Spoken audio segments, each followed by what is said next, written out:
Hi, I'm Tracy Matthews of Flourish and Thrive Academy, and I'm here today with the lovely Robin Kramer. Hi, everyone. And I'm Robin Kramer from Flourish and Thrive Academy. Yay! And Tracy and I are super excited to be here today to share with you the 5 secrets to holiday sales success. Yes. And Yes, we are, Robin. We're very excited about it.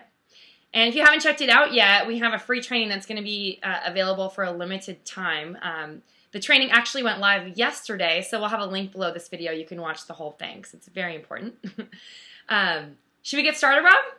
let's do. And Tracy, you want to take the first one? I am going to take the first one. The first secret is mindset.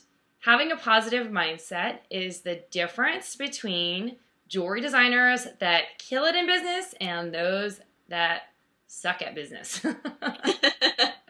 And I say that because think about it.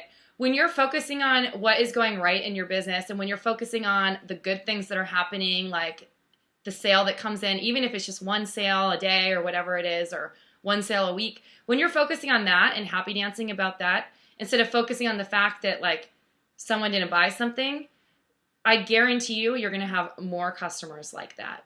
And also getting over the belief that you're worth it. Because I think that's kind of where it starts. Sometimes, we've heard over the years this thing about starving artists. Well, I know a lot of artists who are not starving and they are really making a ton of money with their art. It's because they believe that they're worth it. And that's why they're successful. All right, Robin, do you want to take the next one? I know this is your favorite thing. I love it. It's taking action and Yay! really having a plan.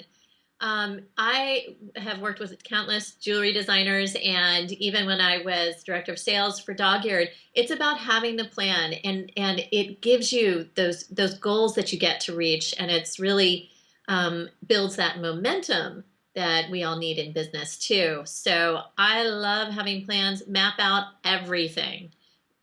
And That's right. I'm going to that rolls into the next thing, right, Tracy? which is actually momentum. You briefly mentioned it in the your previous statement. So when you start taking action, momentum starts to build, like Robin says. And the important thing that you need to do when you start building momentum is to keep it going. And all of these things that we're going to talk about today really feed on each other. So they don't work independently of each other. Like they need to all kind of happen at the same time. So for instance, when I was starting over with my second business, one of the things that really kept me going is staying focused on what was working, taking action, and then getting really excited when things were going well, and then continuing to be reaching out and having more clients in my funnel by the time that the next client was winding out. So that what that did was kind of like help create this snowball effect, and everything just started to grow. All right, Robin, I know this next one is really your favorite thing, even more than taking action. Why don't you talk about that? Accountability. I love accountability. So it's great. What Tracy said is that all of these feed off of one another, and they're not independent. You really have to do them all. But staying accountable, and be it with a community or be it with an accountability partner. I mean, how many of you have actually gone to the gym by yourself all the time? I mean, if you have somebody that you're meeting there that you know is going to be there, the likelihood of you showing up is pretty amazing. And same thing with business. Somebody that you need to show up for, a group or a community or a person, makes all the difference in the world. All the difference. We have a lot of designers who are working with accountability partners, and it's like really changed their perspective and how they feel about the next thing, which is support. Yay! Because although accountability and support can sometimes go hand in hand, they're a little bit different. And it's really finding the support of something bigger and an infrastructure and mentors or community or a coach, like someone to work with to keep you on track. When you feel supported, and it also could be family members, like if you have family members that are supporting you emotionally in the sense that they like believe in what you're doing and they believe that you're on the right track, that could mean the difference with someone who does not feel supported. Like if they're in a relationship, like I'm just making this up, but like if they have a husband who doesn't believe in what they're doing, it's going to be really a lot harder for them to succeed when they don't feel supported by someone who is really important in their life. So I've experienced support through consultants. I have a coach now that I work with that helps support me in a lot of different ways. Robin, we work with each other for support and accountability. Yes. Why don't you talk about some of the ways that you have supported people and also found support in your career? I absolutely. One of the things I was just talking to one of my private accounts, that one of my designers that I work with on one-on-one basis, and when I'm not available to answer a question for them, they told me what they do is they sit there and they go, well, what would Robin do in this situation?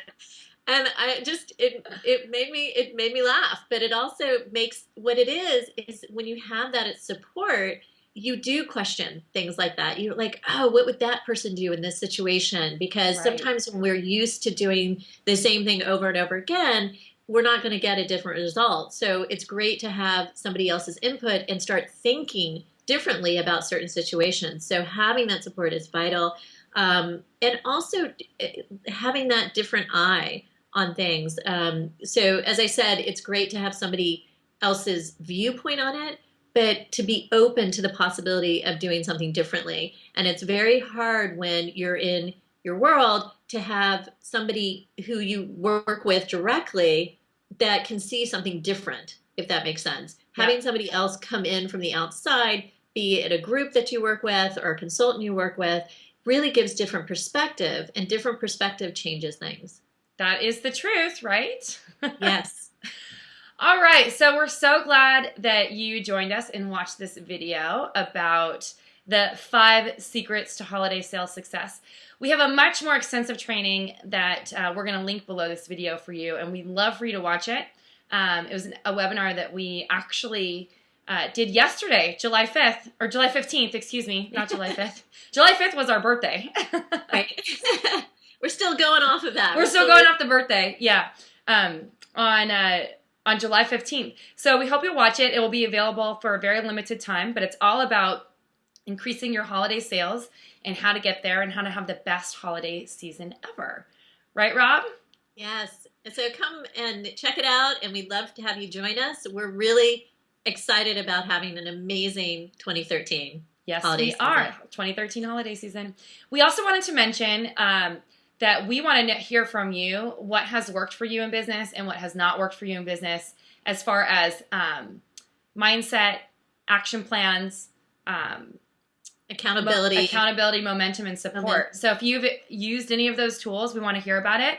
So leave a comment in below and tell us which is the most useful, or if you're using all of them already, fantastic. We want to hear about that too. So thanks so much for joining us today, and we look forward to hearing more from you in the comments. Yay! Hey, bye! Bye!